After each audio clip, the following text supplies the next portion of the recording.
नमस्कार, मैं आयुषी और आप देख रहे हैं daily insider. Baspa supremo Mayawati इस समय काफी सक्रिय नजर आ रही हैं। बसपा में दोबारा जान फूंकने की कोशिश कर रही हैं और इसके लिए वो हर तरह का दांव अपना रही हैं। इस बार निकाय चुनाव में पार्टी की एंट्री और अब एक और दांव खेला है, जिसका मकसद वो गठजोड़ है जो पार्टी की नाव को मझधार से बाहर की ओर धक्का दे दे। क्या है वो दांव और क्या है उस दांव का मकसद और कितनी कामयाबी मिलेगी, जानिए इस रिपोर्ट में। कभी प्रदेश पर राज करने वाली बसपा आज अपना वजूद बचाने की जंग लड़ रही है। उन रास्तों की तलाश कर रही है जो उसे मंजिल पर पहुंचाने वाले मेन हाईवे पर ले जाएं। 2022 के विधानसभा चुनावों में पार्टी को मात्र एक सीट मिली। लगभग 300 प्रत्याशी जमानत तक नहीं बचा पाए। पार्टी रसातल की ओर जाती दिखाई दी। यही वजह है जो मायावती ने खुद फ्रंट पर आकर कमान संभाली है। विधानसभा चुनाव में बसपा की हार के लिए मायावती ने मुसलमानों को जिम्मेदार बताया था और अब वही समीकरण साधने की जुगत कर रही है। जिन मुसलमानों पर बसपा ने विधानसभा चुनाव में हार का ठीकरा फोड़ा, अब उन्हीं को हार पहनाने की कोशिश कर रही है और ट्विटर पर मुस्लिम समुदाय के मुद्दों को लेकर फौरन कूद रही है। माया को उम्मीद ही नहीं, शायद यकीन भी है कि दलित मुस्लिम गठजोड़ ही उन्हें पुनर्जीवन दे सकता है।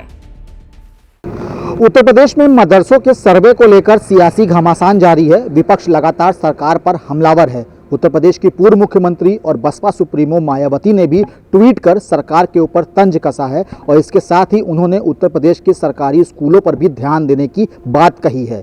लगातार विपक्ष जो है वो मदरसों के सर्वे को लेकर सरकार के ऊपर निशाना साध रहा है और अब इसमें मायावती की भी एंट्री हो गई है।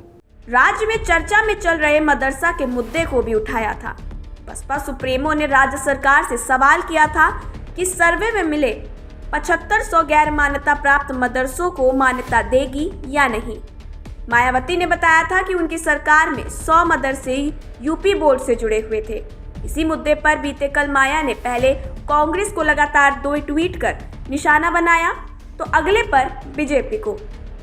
सरकार से सवाल पूछते हुए ट्वीट कर मायावती ने लिखा कि यूपी सरकार द्वारा विशेष टीम गठित करके लोगों के चंदों पर आश्रित प्राइवेट मदरसों के बहुचर्चित सर्वे का काम पूरा, जिसके अनुसार 7500 से अधिक गैर मान्यता प्राप्त मदरसे गरीब बच्चों को तालीम देने में लगे हैं।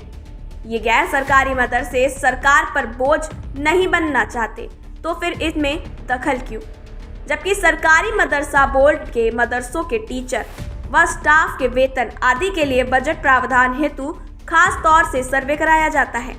तो क्या यूपी सरकार इन प्राइवेट मदरसों को अनुदान सूची में शामिल करके उन्हें सरकारी मदरसा बनाएगी? बीएसपी सरकार ने 100 मदरसों को यूपी बोर्ड में शामिल किया था। भाजपा की ओर माया के सवालिया वार पर डिप्टी सीएम केशव प्रसाद मौर्य ने जवाबी पलटवार किया। केशव ने कहा कि ट्वीट से तुष्टीकरण का दौर अब खत्म हो चुका है। और चाहे कोई अन्य गतिविधियां हो, अब उत्तर प्रदेश में वैध तरीके से सब कुछ चल सकता है, अवैध तरीके से कुछ भी नहीं चल सकता है, चाहे वो मदरसा हो चाहे कुछ और हो। इसलिए इस प्रकार के ट्वीट करके तुष्टीकरण की राजनीति करना, मुझे लगता है कि इससे कोई सोचता है कि अब राजनीति में कोई वापसी का रास्ता बन जाएगा, तो यह स्वप्न होगा। आंख खुलेगी तो कुछ और होगा। बसपा सुप्रीमो मायावती के ट्वीट पर उत्तर प्रदेश के उप मुख्यमंत्रियों ने भी तंज कसा है। बात करें डिप्टी सीएम ब्रजेश पाठक की, तो उन्होंने साफ तौर पर यह कहा है कि कहीं ना कहीं ये अभियान इसलिए चलाया जा रहा है जिससे जो गैर मान्यता प्राप्त मदरसों में बच्चे पढ़ रहे हैं उनका आने वाला भविष्य सरकार और बेहतर बना सके।